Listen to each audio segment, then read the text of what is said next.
I mean, you're generalizing. Oh yeah, I am. No, no, no, no, no. But I'm about to ask you a question that's going to Okay. call for you to generalize. But what are the differences between a guy that you've seen that has had men in his life, like a father or that strong uncle, cousin, or what have you, versus a guy who hasn't? How do you distinguish the two from your experience? Okay. You may not agree with this, but I heard a guy, a teacher, say this recently. Women, we're taught to be feminine from the inside out. Men are usually taught to be masculine from the outside in. Meaning, men tend to learn, and I think that's a generalization because I think women do the same thing. But meaning, you kind of emulate what you see.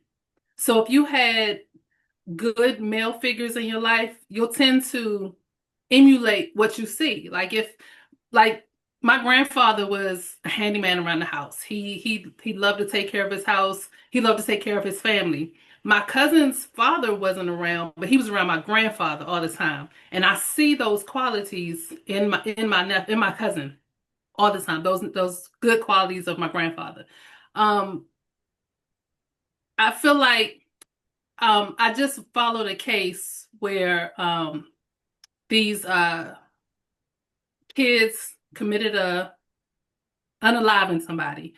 And when I was listening to the testimonies of the family members, many of the boys' fathers were in jail for life. And it kind of shows in how they grew up, how they process, life on the street. So that's kind of, like I said, generalizing, but that's kind of how I see that playing out. Yeah, you definitely can tell with men whether they had that strong male influence. Hmm. I wrote a book about it. I wrote a book about the fatherhood, Black fatherhood, and in the book I mentioned, it doesn't necessarily have to be a father. It could be a coach or somebody who takes an interest in that young man's life and who can redirect them. Because I'll say this, I grew up with a dad in my home, and my dad was a lot older when I was born. My dad like turned 43 like in May, like right after, a couple months after I was born. That's old to have a child, my personal opinion. I got friends who are like in their late 40s now, and they got kids who are toddlers. And I'm like, y'all got to be damn crazy.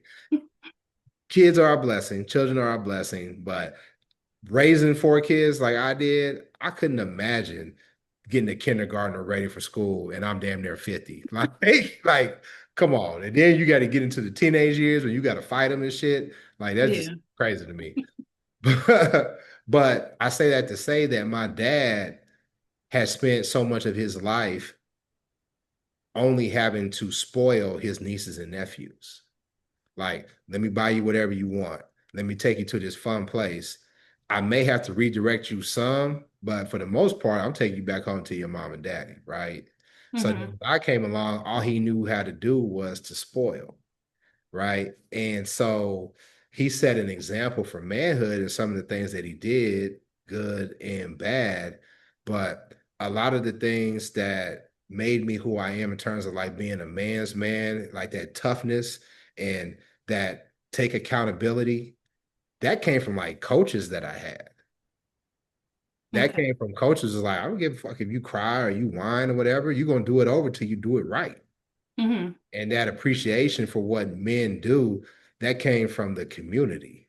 Hmm. So if you grow up in a place where you don't have that type of influence outside of your home and inside your home, I don't Yeah.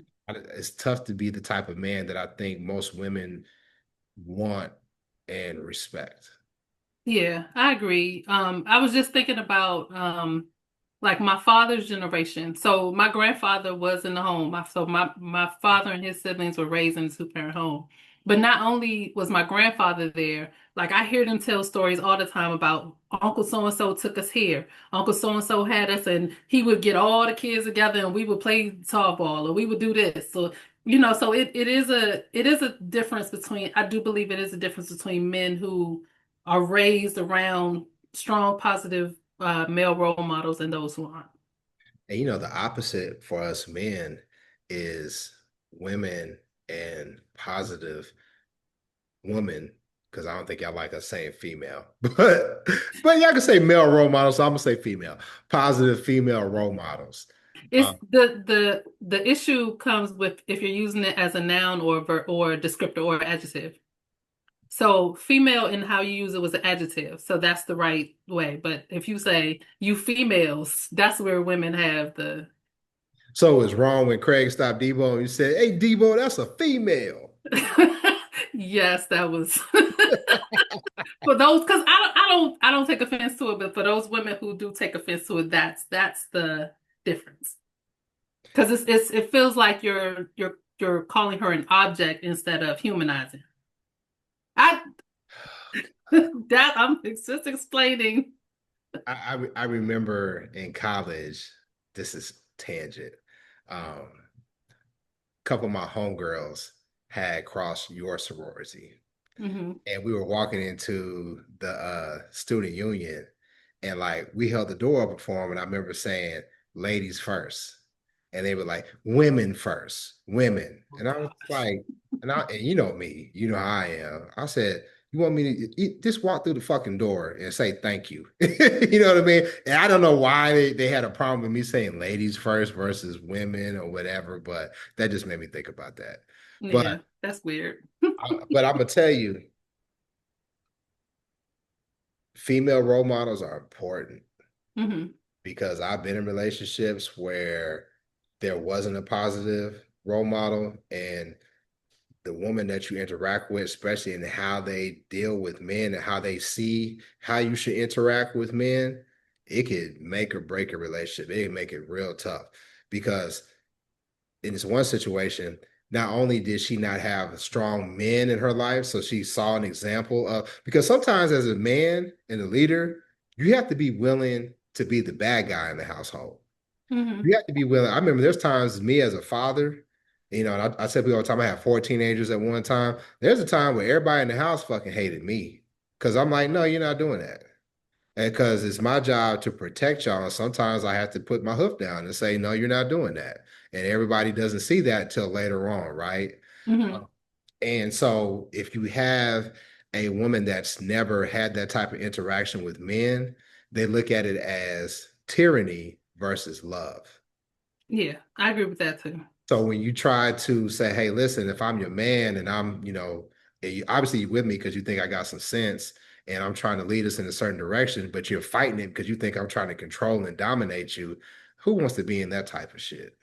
That's true. It also can depend on how the guy's doing it. Because if the guy's beating his chest like I'm a man, do what I say. Hmm. Hmm. I used to be like that. I used to be Hmm. like that. And in some regards, I still am. Um, I used to do the beating of the chest, but then positive male role model. An older brother pulled me to the side and he was like, hey, bro, you don't have to exert your dominance all the time, right? Just Yeah. lead with love.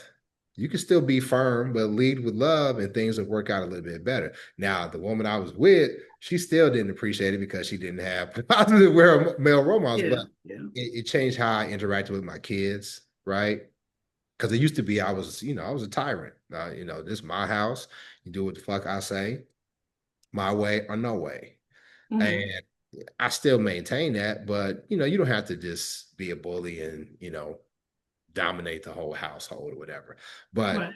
that between not having positive, female role models, or if she don't have a good relationship with her mama, Yeah. that look, Tay, that right there, woo, that's tough. And you know what makes it tough? Because I'm thinking about this one relationship in particular, way back in the past. Hmm. And I remember my mom was still alive. And I was like, man, I ain't doing this. I can't do this. Um, and my mom was like, it's not her fault. It's not her fault how her mother acts. And it's not right for you to penalize her because of, the relationship with her mom.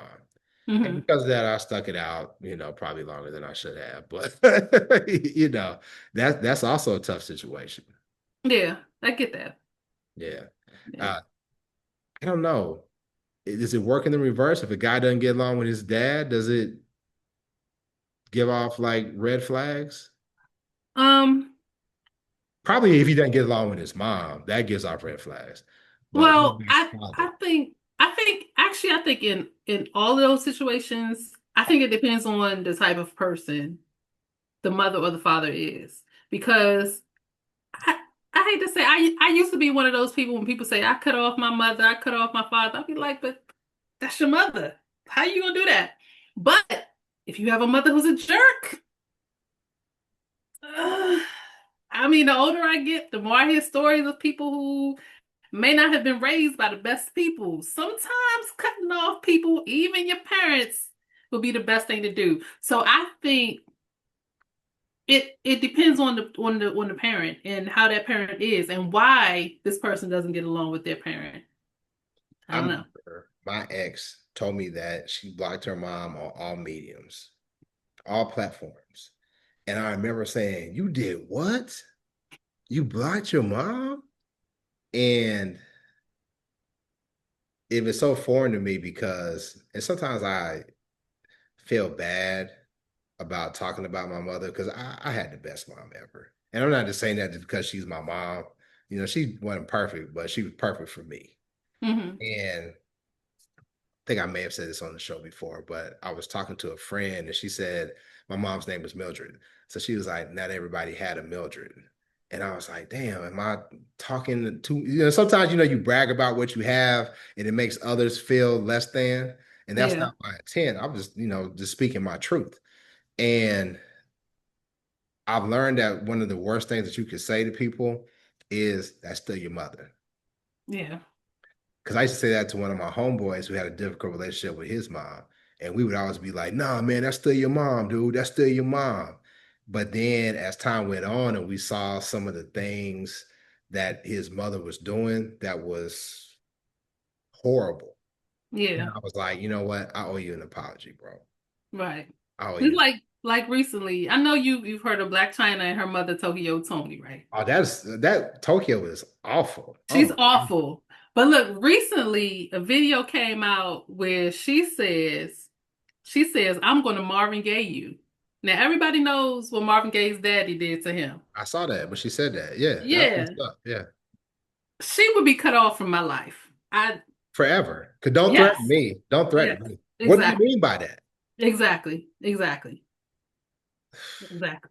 Yeah, see, that's why I say it depends on the parent and the type of person the parent is on if I would give this person a chance or not. Yeah. Now, it's definitely something that you have to take into consideration. But it would be a red flag. So I'm not sure if I would even stick around long enough to see what type of parent it is to see if now I'm saying it depends on what type of person the parent is. I'm not sure if I would be the person to stick around to see. Maybe now, maybe at this age I would. I know back in the day I definitely would not have stayed around to even see what type of person your parent was to see if you were right to to cut them off. Because when somebody says that, it does send a red flag up. Because either you're toxic or your parent toxic. Either way, I don't know if I want to be around. Like, especially back in the day, because my first thought would have been, okay, if we have kids, this is my child's grandmother or grandfather. Do I want that around my children? And people say when you marry somebody, you really marrying a family because if that person's a family oriented, they're gonna be around. Do I want to be around this person? So I don't know. Been there, done that, got the t-shirt.